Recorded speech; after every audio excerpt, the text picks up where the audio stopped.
Planet Mission Part 1 by David Claiborne, as read by the author. New chapters every Monday. The full novel is available on Amazon.com and other online retailers. Links in the description.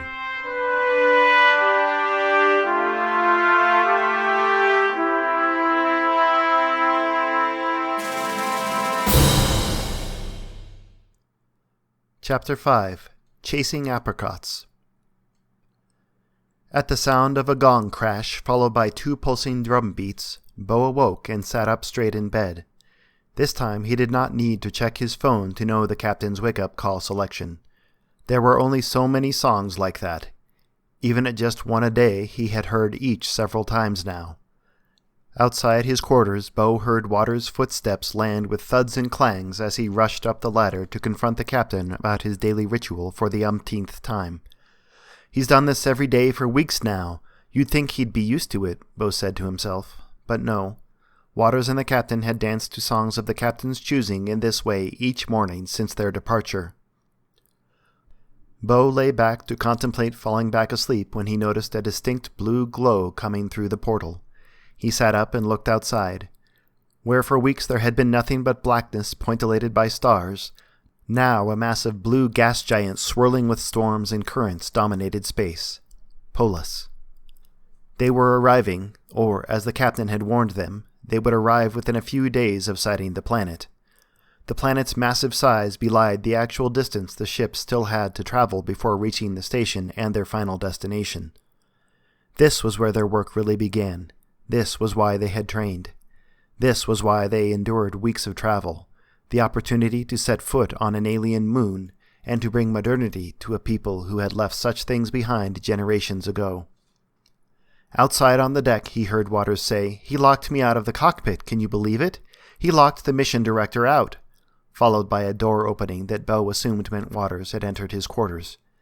He must have been talking to Jazzy.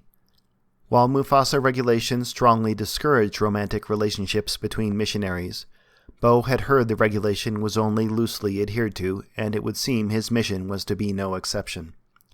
They tried to be discreet, but there was truly no hiding it. The regulation did not make sense anyway. Forbidding romantic relationships seemed inconsistent with the administration's official stance on human sexuality. Still, Mufasa reasoned that unity excluded exclusivity, and for that reason they excluded romance. Bo could think of other reasons too, among them jealousy, or perhaps it was simply that Waters had a companion and he did not. Bo sighed and kicked his feet over the side of the bunk, making up his mind to get up. He rinsed off in the shower, dried, and stepped back into the narrow confines of his quarters, grabbing the jumpsuit that hung in front of the screen in his room. As he replaced the hanger, he noted a drone camera sitting on the shelf above the screen and felt a bit guilty.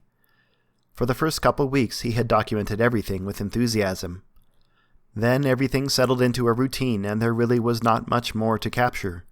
The footage started to look the same, as did the edits he transmitted back to Mufasa. Preparing weekly newsreel submissions for a situation where nothing changed was not just challenging, it was maddening.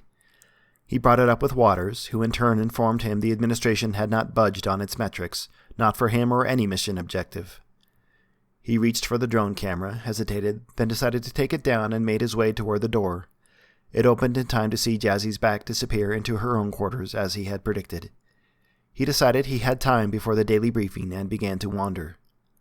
He climbed down the ladder into the second deck of empty quarters, which was empty except for Molly's room, then kept going. The starboard side of the deck below was full of crates and equipment for the mission, all securely stowed for flight. The portside bulkheads had been removed to make way for the captain's greenhouse. They called it the greenhouse, but it was more like a botanical garden in miniature.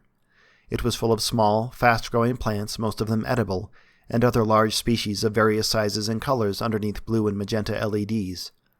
Barely a square centimeter was not covered in foliage of some kind, including the ceiling, which bore creeping vines, grapes, wisteria, and other plants of which Bo did not know the name. The plants helped clean the air and recycle the water aboard ship. They also made for more interesting ways of staving off rickets disease besides daily vitamins. The captain had a collection of bonsai trees interspersed among the other plants. This deck smelled of earth and wet soil. It tended to make Bo a little homesick, so he did not like to spend time there. Junebug was in the greenhouse already, working on something with a pair of scissors in his hands. "Up already, Junebug?" Bo asked. Junebug turned away from his work and gave a cordial smile. "Good morning, Bo. The captain asked if I wanted to help in the greenhouse. It's time for partial outer canopy defoliation on a couple of his fruit-bearing trees. I wanted to get started before our briefing today to make sure I get it done before we arrive at Polus Station." "I think I'd rather get some extra sleep," Bo said. Junebug went back to work. "I don't think I could sleep for thinking about this." Bo could think of a lot of things he could sleep through, including tree trimming, but that was why he was the media specialist and Junebug was the botanist. He continued to the deck below, which housed engineering. It was generally darker there, save for a few red LED lights. It smelled a bit like ozone, like static electricity. There were no bulkheads here. Pipes and conduit lined the walls. The floor was a metal grate which covered more pipes and conduit. Coming around a central bank of two large cylinders whose purpose he did not understand, he was surprised to see Molly sitting on the grated floor with her back to one of the machines. "I'm sorry, I didn't realize someone was down here," Bo said. Molly didn't respond. She faced straight ahead, a dull look in her eyes. She was relaxed but not calm. It was more the absence of expression he saw there. He could not tell if she had heard him or not, so he cleared his throat. "Junebug's awake already too. I know it's exciting getting close to the station, but I didn't expect everyone to be up so early." Molly stared ahead, apparently lost in some morass of thinking consistent of many things and nothing at all, judging by the look on her face. Whatever it was must have been too important to acknowledge him. "I'll just leave you alone then," Bo said. Molly raised a listless hand and tossed what looked like a bit of crusted bread against the pipes on the opposite wall. It made a tiny ping. As it bounced off, a cleaning robot zipped silently out of a slot to intercept the crumb just before it fell through the grate. A pair of brush-tipped extensions emerged and sucked up the crumb into a tiny metal door before the bot retraced its path to the slot. "Even he has something to do," Molly said, her face unchanging. Bo felt uncomfortable. "I'm sorry?" "I don't," Molly said. "What do you mean? Aren't you the team's biologist?" Bo said. "There's no reason for me to be here," she said. "I don't think I understand you," Bo said. "It's all right, isn't it? It's only betrayal if you cause harm. It's all right if what you did was for good, even if people don't know it," Molly said. Bo took a step back. He knew Molly was not always in good spirits. That had something to do with why she spent time with Jazzy each week, but he had never seen her like this. He motioned over his shoulder with his thumb. "I should get Jazzy." Molly finally moved. Turning her head away from him, she wiped her eyes with the back of her wrist. "No, don't get her, I'm fine. Here." She handed him half a piece of crusted bread. "This is about the most entertaining thing to do on this ship." Bo hesitated, then walked forward and took the crust. "What should I do with this?" "Watch." Molly broke off 3 pieces and tossed them one after the other in different directions. The cleaning bot was on the crumbs before they hit the ground. "I haven't been able to beat it yet," she said. Bo admitted it was amusing, but handed the bread back to Molly. "I think I'll pass. I don't want to be accused of making a mess. Are you sure you don't want me to get Jazzy?" "That's all right. I might talk with Dr. Stevens later," she said. She rose, it seemed with great difficulty and even a bit of stiffness and hesitation like she was uncomfortable, and said, "We should probably go get breakfast before today's briefing."